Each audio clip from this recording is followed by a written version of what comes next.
فرحت قاربي تارونتي إن ما أنت هالكن كده فرينه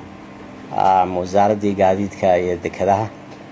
الدولة دوغوي برا الصوماليا وينوه قامين أيوه وزير عبد القادر محمد علي وزير عبد القادر وانين اللي يراقوني أنا رنتي واجي قلا وزير ذا وترتمي ومشرحها ويعرب وزارة برشلونة رنتي سبب فيلين كاسو معلم ويا بروفيسور لكن أنا هالكن لا على استي صعب بيني قاعد رنتي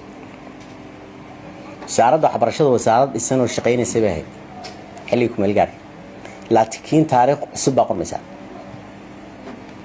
وزارة كذا هي قاعدة كبدا أهمية جارة بيقول لها هاي دولة دوغيبري كذا هنا وماش أي كبلا من دونتون نلاشة تتكن غير دوغيبري مقالة الأسخار يولد جوري شن يصدق سنة كار وأنا جهملوين كي جار كهاي إن مقالة الدبلون نولي وحكي لي قصة نولين كرتوين كذا شيء رب العالمين عبد القادر وحان فهم سنين مركا وزيركو هدو نقضو وزيركي كواد غير وقوي بريه هميلة هيرجلي مان تاريخ هاين ويقف عن تاي مركا هاينو وزير وحبر الشطة وزارة الشقين السيو رو الشقين السيو إنه يسوي تاريخ وحكي قرأ بانلتش على سنة سيدي وكلا صاحبك اسماعيل شيخ صالح وزارة يسوي كلهم يستطيع بروفيشنال كامل تكشغيني ووزارة عصب انتي كسو بيري غير وقوي بري وزارة دور الصلاة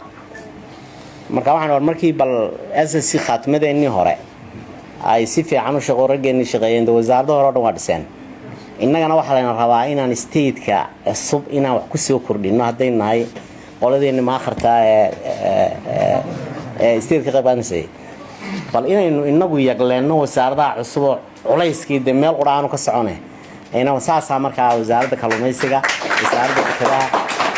iyo wasaaradda duulistaba aan hawsheeda hay dad badan baa waxay geliyeen hawada ayaamii dhaliila ka dhigayeen reer sanaag waa la khiyaamayo meel cidlaa baa la yiraahdo bilaaba 16 wasaaradood hore ayaa reer Sool ay dhiseen hadii 3 wasaaradood aan ka qaadnay in anagu dhisno hadda bilowno miyaanay logic ahayn marka aan baleenaya wasaaradii koowaad ee aan daafurnay wasiir Ismaaciil Baarunti ku guuleystay wasaaradda kalluumaysiga ee wasaaradda cusub wasaaradda weeyaan runtii insha Allah marka mashruuceena kalluumaysigu bilaabo waa meesha isha kaliya dakhliga